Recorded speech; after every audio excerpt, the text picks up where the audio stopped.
Hola, hola, hola, amigas, amigos, ¿cómo están? Nos reencontramos aquí en Yo Acuso desde RBC Televisión. Bien, el día de hoy vamos a analizar una serie de temas aquí en Yo Acuso que se emite todos los días de 11:30 a 12 de la noche. Lo primero que queríamos comentarles el día de hoy es cómo varias personas de una trayectoria importante, incuestionable en nuestro país, se vienen sumando a un apoyo al candidato Ollanta Humala. Y uno de los que ha entrado en escena abiertamente en estos días ha sido Álvaro Vargas Llosa, que ha llegado al país para permanecer durante la campaña electoral.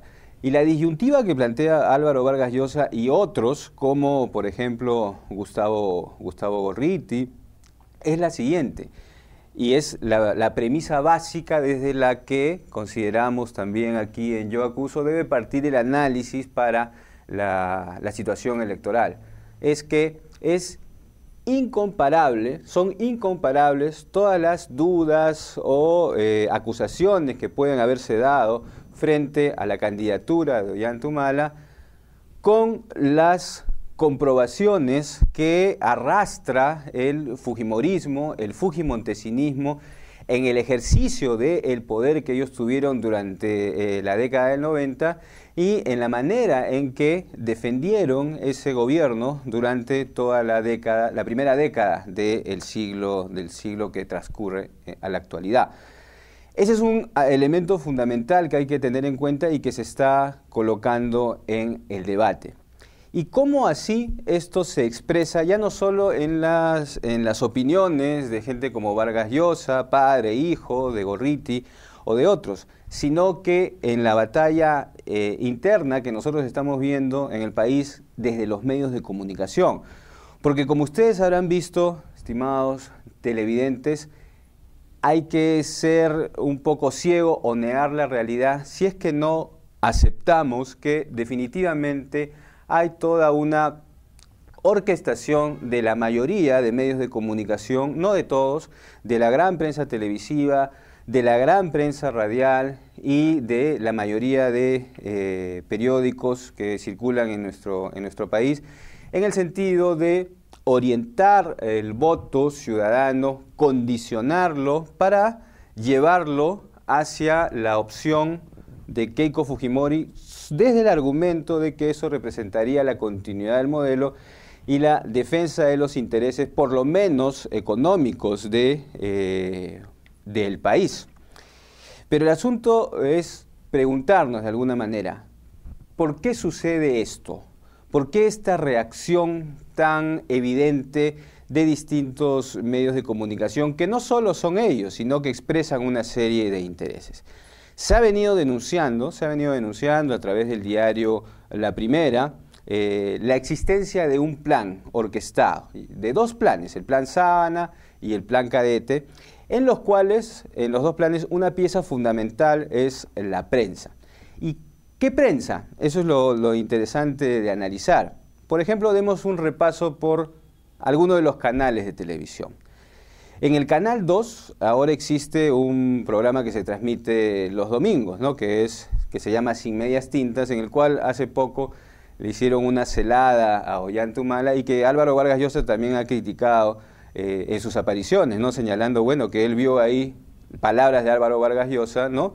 A un futuro presidente y a tres monigotes que le tendieron una celada. Los monigotes a la sazón son Aldo Mariate, director de Correo, uno de los diarios más violentos que pueda haber aparecido en nuestro país, Mónica Delta y Nicolás Lúcar. Bueno, estos dos señores que ahora están en los domingos en la noche influyendo en las decisiones o tratando de influir en las decisiones electorales, fueron ambos, y esto nunca hay que olvidarlo y siempre hay que recordarlo, las caras visibles del fujimontesinismo televisivo. Y no exagero. Ustedes recordarán que en las peores épocas de la dictadura fujimontesinista, Nicolás Lúcar trabajaba en la revista dominical, que coordinaba los contenidos con los servicios de inteligencia. Y por otro lado, en Panamericana Televisión, en el panorama de aquellas épocas, teníamos a Mónica Delta. Estos dos señores que desaparecieron luego de la caída de Fujimori y Montesinos por las relaciones que tenían, ¿no? Cuando los propietarios de sus canales recibían costalillos de dinero para vender la línea editorial, ahora se presentan como los defensores de la democracia, ¿no? Entonces, habría que tener en cuenta esos antecedentes para saber si lo que ellos expresan ahora es realmente algo cierto o es producto de una conveniencia y el lugar donde se encuentran ahora. Eso es visible y eso responde a una estrategia. ¿Y qué es lo que se pretenderá desde esta posición que expresan los diversos medios de comunicación? ¿Se pretenderá realmente la defensa de la democracia?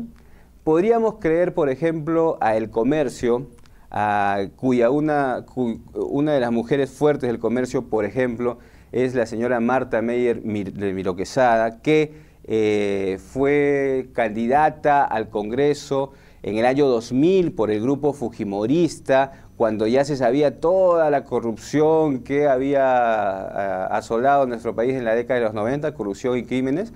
¿Podremos creer que El Comercio, por ejemplo, esté interesado en la defensa de la libertad de expresión y la defensa de la democracia cuando el personaje clave que decide por lo menos todos los contenidos de los fines de semana y esa línea editorial postuló en una lista que estaba manchada y en el peor momento de la crisis democrática en nuestro país en la década pasada?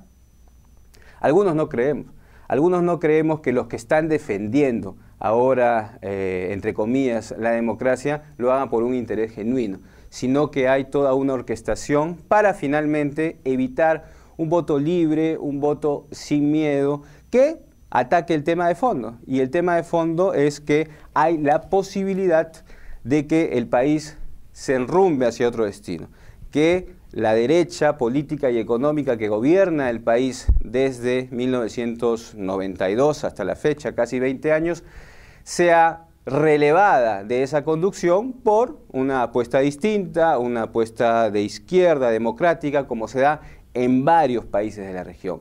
Se pretende resistir en el Perú una corriente que no solo afecta a nuestro país, sino que es parte de todo un contexto regional y latinoamericano. Entonces, la defensa supuesta que se está haciendo de la democracia y la libertad de expresión desde algunos medios de comunicación, como por ejemplo el Canal 2 o El Comercio, que hemos analizado en estos momentos, es defensa de otras cosas, de la persistencia del ejercicio del poder desde determinada lógica y desde determinados intereses y grupos de poder. Así los vemos nosotros, es nuestra perspectiva. Ejercemos la libertad de expresión, nuestra libertad de expresión, para expresar estos puntos de vista.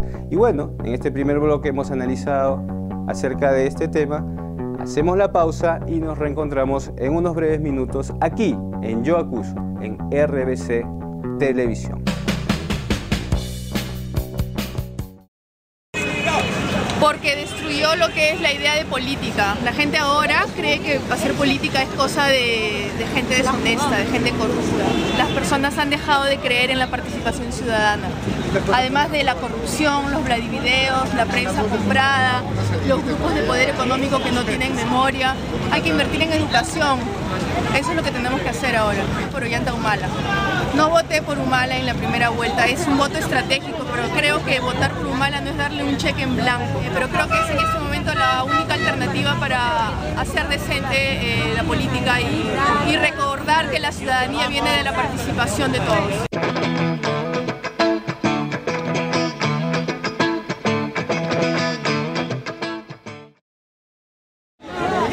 Porque representa el mismo grupo de poder que tuvo su padre, es la misma gente, la misma clase política, y creo que si alguien se mete a robar a tu casa no puedes permitirle que entre a robar por segunda vez. Entonces ese es el no aquel, es una cuestión de dignidad.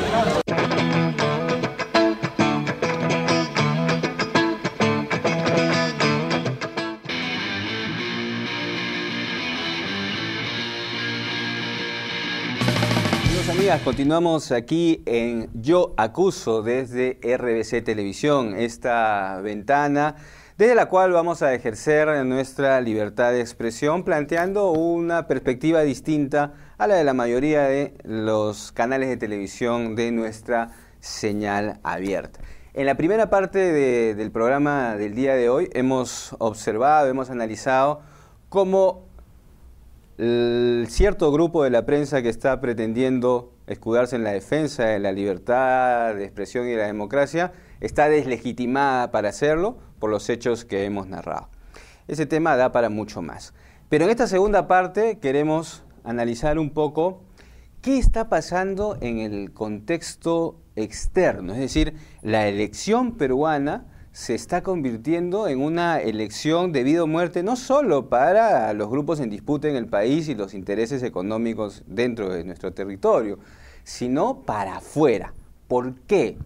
Porque, por ejemplo, en Miami, hace pocos días, se ha organizado un encuentro, una conferencia, en la que han participado hasta exfuncionarios del gobierno republicano de Bush para salir a afirmar cosas como la siguiente, que si en el Perú triunfaría un gobierno de Ollanta Humala, eso sería automáticamente pasar al eje del mal. Es decir, estamos llegando a estos niveles de paranoia internacional que explican también, por ejemplo, la intervención en la campaña peruana de un personaje inefable, oscuro y lleno de acusaciones y de violaciones a los derechos humanos como Álvaro Uribe. Ustedes se han percatado que Álvaro Uribe hace unos días lanzó un Twitter a través de su cuenta afirmando, se comprueba la conexión entre Chávez y Humala por el tema del financiamiento. Y ahí viene lo gracioso y lo interesante de la política internacional en Latinoamérica.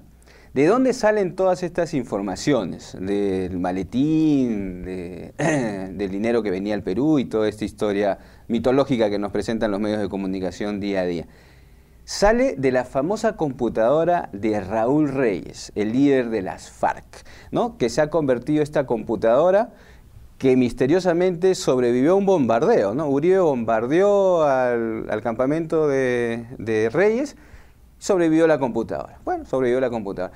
Luego esa computadora fue llevada por medio mundo, no sabemos dónde se encuentra en la actualidad, y cada cierto tiempo, cada vez que hay una elección importante en Latinoamérica donde las fuerzas de izquierda o progresistas avanzan, o cada vez que hay una tensión que involucra esta contradicción, aparece la computadora de Raúl Reyes, las revelaciones de la computadora de Raúl Reyes.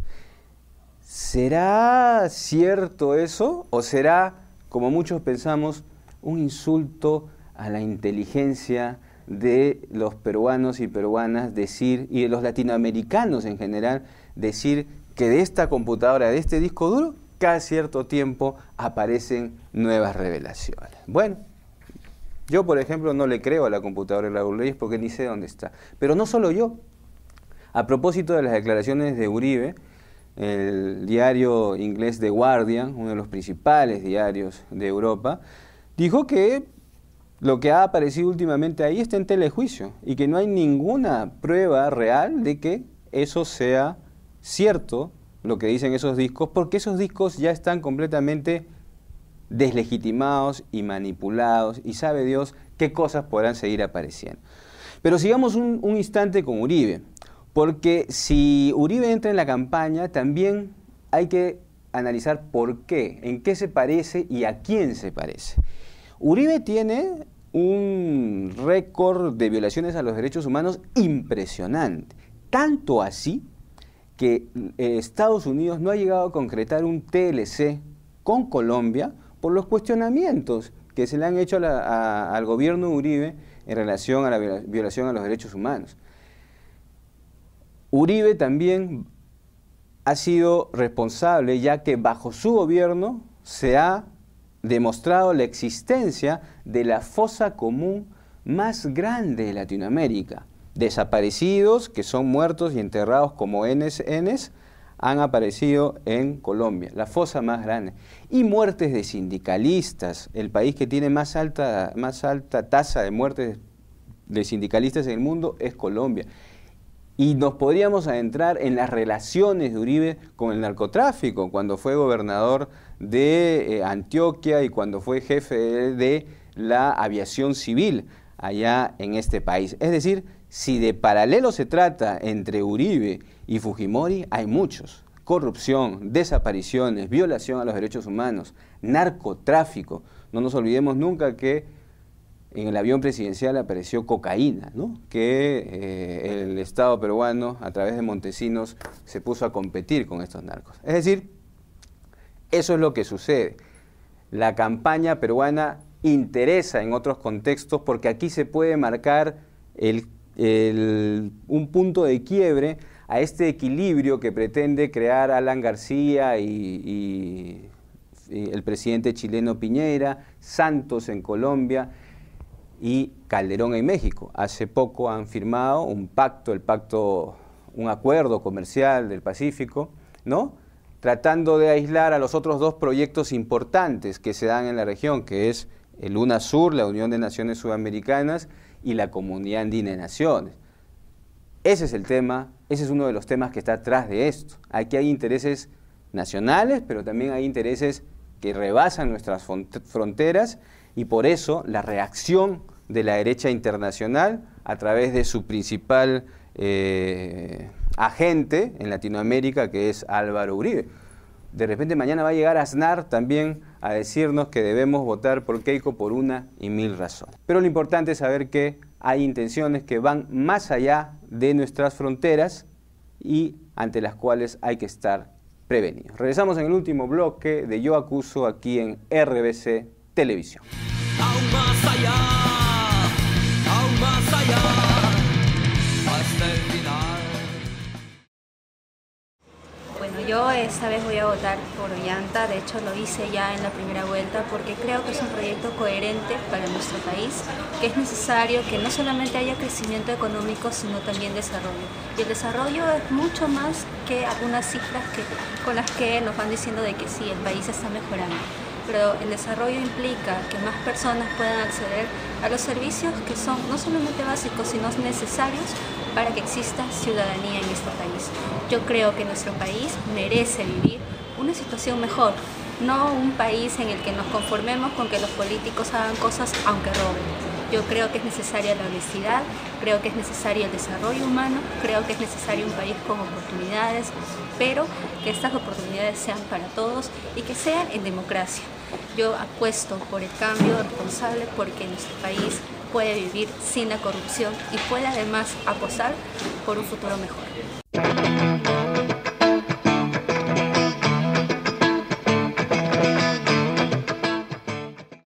Bueno, hay una cantidad de razones para no votar por Keiko. Primero, si es alguien es con la plata de los peruanos, ha estudiado con el dinero de nosotros. Segundo, se ha portado pésimo con su madre, no creo que sea un buen ejemplo para las jóvenes. Tercero, la gente que está con ella, son gente prontuariada que ha salido de las cárceles, Yoshiyama, en fin, ustedes los conocen. Y se van sumando razones una tras otra. Y entre ellas es que no creo que tenga más programa que liberar a su padre y vengarse de los que llevaron a su padre a la cárcel dorada que está en la que está actualmente. Esto de ninguna manera significa que tengamos miedo. Una de las cosas que hemos perdido los que hemos salido a la calle es el miedo, y estamos dispuestos otra vez a recuperar la democracia. Y en eso puede irnos la vida, pero lo vamos a hacer con toda la fuerza que nos da la dignidad. Por supuesto que los que estamos en contra de Keiko no nos queda sino una salida, mala.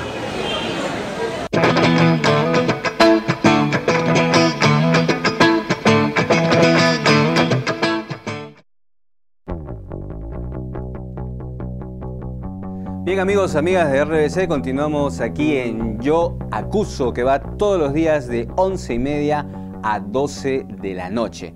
Bueno, hemos analizado el tema de la prensa y cómo se está moviendo en esta campaña electoral.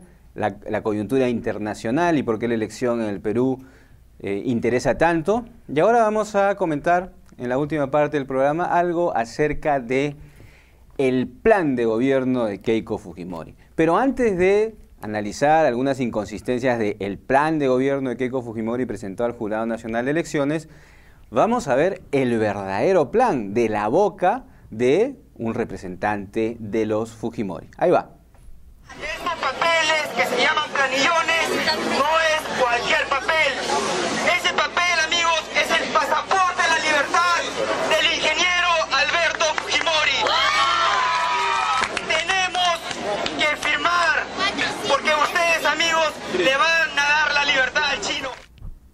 Habiendo visto entonces, como ustedes han presenciado, amigos y amigas, el verdadero plan de la candidatura de Keiko Fujimori, expresado en la boca de uno de los integrantes de la dinastía Fujimori, y eso es muy importante tenerlo en cuenta.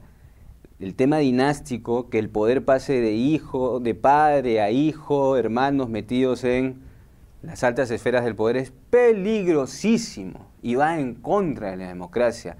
El poder y lo familiar tiene que estar separado. Pero bueno, más allá de esa consideración, veamos pues el plan de Keiko Fujimori en lo general para en los siguientes días ir a lo particular. Este plan se caracteriza básicamente por continuar con ofertas desmesuradas. Keiko Fujimori ha dicho que va a crear un programa que se llama Mi Primera Chamba y ha dicho lo siguiente, ha dicho que todos los que pasen por este programa, todos los jóvenes que pasen por este programa van a salir con una chamba fija, con un contrato laboral que garantice sus derechos. Bueno, la verdad que no entendemos la manera en que eso se pueda producir sin una intervención directa del Estado en la economía. ¿Cómo así un programa estatal va a poder garantizar empleo digno a los que pasen por él en empresas privadas? ¿O acaso los van a meter a trabajar en el Estado y van a crear más burocracia? Creemos que no. Entonces, habrá una intervención directa del Estado para obligar a las empresas a contratar a estos jóvenes que salen de este programa llamado Mi Primera Chamba. Cuidado con el intervencionismo, cuidado con el estatismo a los que pueden llevar estas propuestas.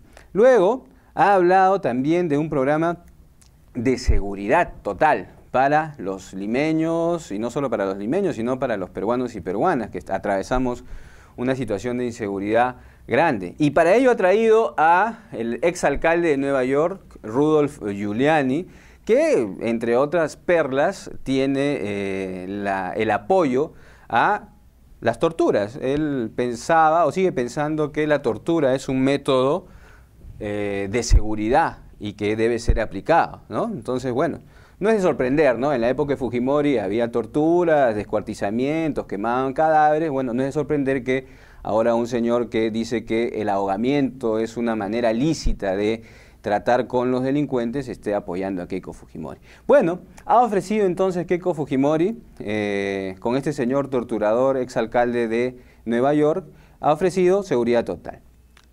Y bueno, eso cuesta, eso cuesta. Y la cuestión aquí es, ¿de dónde se van a financiar estas propuestas? ¿Solamente de un mejor funcionamiento de la SUNAT?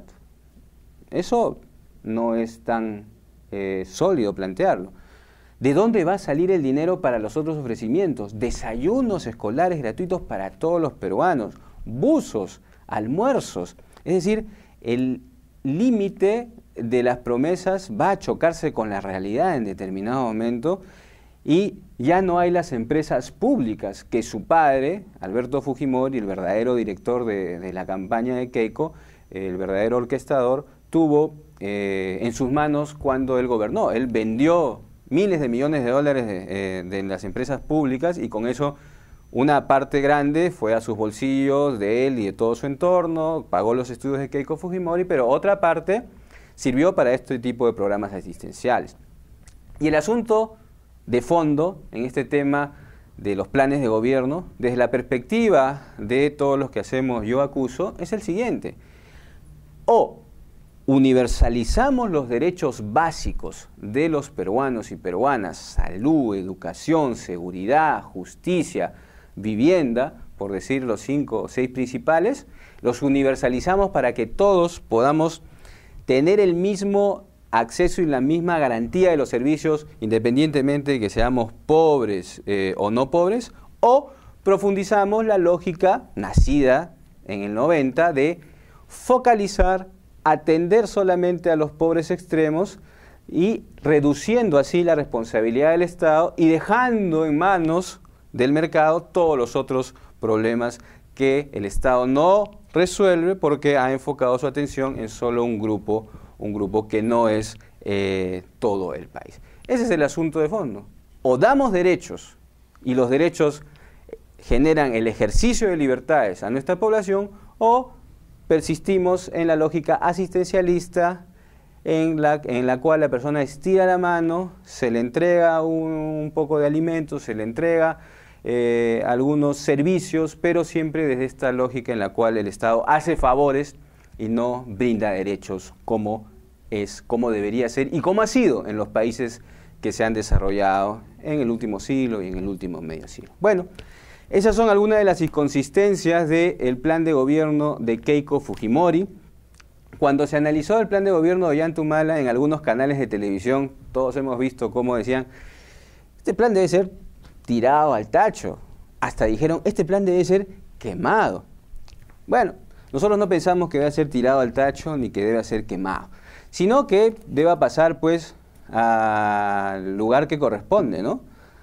Que es a estar reservado ahí como un documento de exaltación y de loas al dictador Alberto Fujimori, porque este plan de gobierno repite muchas veces justamente que se va a seguir profundizando lo que se hizo en aquel gobierno. Bien, amigos y amigas, nos despedimos por el día de hoy, nos reencontraremos el día de mañana aquí en Yo Acuso. La mujer peruana nos va a seguir acompañando todos los días en que emitamos el programa para seguir hablando de la manera en que el fujimorismo también las atropelló y las seguiría atropellando. Mi nombre es Alexandro Saco y nos reencontramos mañana aquí en RBC Televisión. Chao.